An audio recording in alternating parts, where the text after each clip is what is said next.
So hello aspirants, आज prelims के discussion के अंतर्गत प्राइमरी डेफिसिट यानी कि प्राथमिक घाटा के कंसेप्ट को समझेंगे।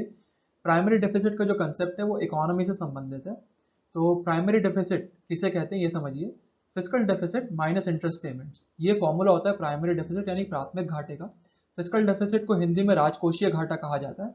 इंटरेस्ट पेमेंट से तात्पर्य है कि जो भी सरकार ऋण लेती है, पिछले साल में जो सरकार ने ऋण लिए होंगे उस पर जो सरकार ब्याज चुकाती है, इंटरेस्ट चुकाती है, उसे इंटरेस्ट पेमेंट्स कहते हैं।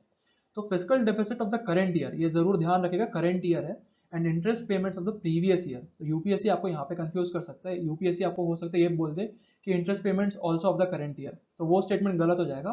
प्राइमरी डेफिसिट का अर्थ होता है fiscal deficit of the current year minus interest payments of the previous year. तो ये फॉर्मूला है प्राइमरी डेफिसिट का। देन प्राइमरी डेफिसिट यानी कि प्राथमिक घाटे से तात्पर्य क्या है। देखिए, सरकार के ऐसे खर्चे जो सरकार ऋण के माध्यम से ले रही है, it shows the government expenses fulfil bye borrowing, लेकिन उनमें से आपको इंटरेस्ट पेमेंट्स घटाने पड़ेंगे other than the interest payments. ऐसे खर्चे सरकार के द्वारा लिए जा रहे हैं जो कि ऋणों के माध्यम से सरकार उसे पूरा कर रही है, उन खर्चों को पूरा कर रही है, लेकिन उनमें से आपको इंटरेस्ट पेमेंट्स घटा देना है, तो वो प्राइमरी डेफिसिट होता है। इसे ही ये यहाँ पर इस सेंटेंस में लिखा गया कि गवर्नमेंट एक्सपेंसेस यानी कि सरकारी खर्चे जिसमें से किसी भी प्रकार का इंटरेस्ट उसमें इंक्लूड नहीं होता है, सारे इंटरेस्ट उससे घटा दिए जाते हैं, तो उसे प्राइमरी डेफिसिट कहते हैं।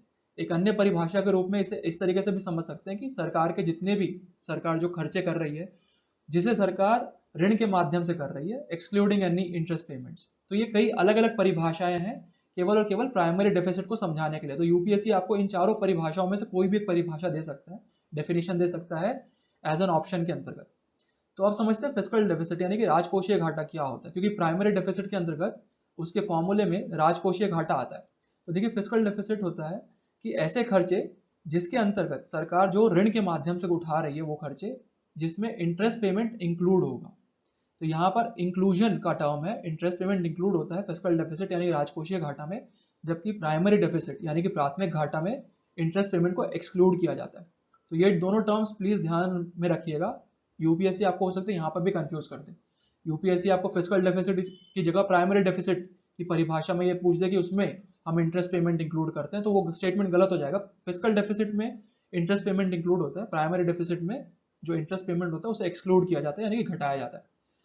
जितना कम होगा प्राइमरी डेफिसिट उतना ज्यादा बेहतर होगा। यदि जितना ज्यादा होगा प्राइमरी डेफिसिट, प्राथमिक घाटा जितना ज्यादा होगा, वो दर्शाएगा कि सरकार की जो आर्थिक स्थिति है वो कमजोर है, अर्थव्यवस्था में कमजोरी दर्शाता है ज्यादा प्राथमिक घाटा।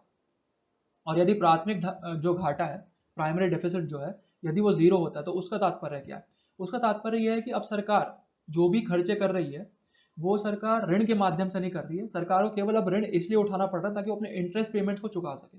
तो government only needs to borrow to pay interest payments. ये प्राइमरी डेफिसिट यदि जीरो है तो इसका मतलब ये होता है। तो ये प्राइमरी डेफिसिट से संबंधित एक कंसेप्ट डिस्कशन था। तो चलिए अब आज के प्रश्नों को देखते हैं। तो देखिए, जो आज का प्रीलिम्स का प्रश्न है वो प्राइमरी डेफिसिट से संबंधित सीधा सीधा परिभाषा पर पूछा गया है। इसमें यदि आपको परिभाषा पता होगी तो आप सीधा उत्तर पर आ जाएंगे। तो जो पहला स्टेटमेंट है वो ये पूछता है, वो ये बोलना चाह रहा है कि primary deficit is the difference between revenue deficit of the current year and the grants for capital recreation. हमें पता है कि प्राइमरी डेफिसिट की जो परिभाषा, जो डेफिनेशन है, उसमें कहीं भी रेवेन्यू डेफिसिट नहीं आता है, उसमें फिस्कल डेफिसिट आता है। तो ये स्टेटमेंट वैसे ही गलत है। देन सेकंड स्टेटमेंट है difference between fiscal deficit of the current year and interest payments on the previous borrowings. तो हमें पता है कि primary deficit fiscal deficit of the current year होता ही है, यानी कि जो राजकोषीय घाटा होता है इस वर्ष का वो है, और साथ ही साथ जो इंटरेस्ट पेमेंट्स होंगे पिछले वर्ष के वो होते हैं। जब उन दोनों को घटाया जाता है आपस में तब उससे हमें प्राइमरी डेफिसिट मिलता है। तो ये स्टेटमेंट करेक्ट होगा।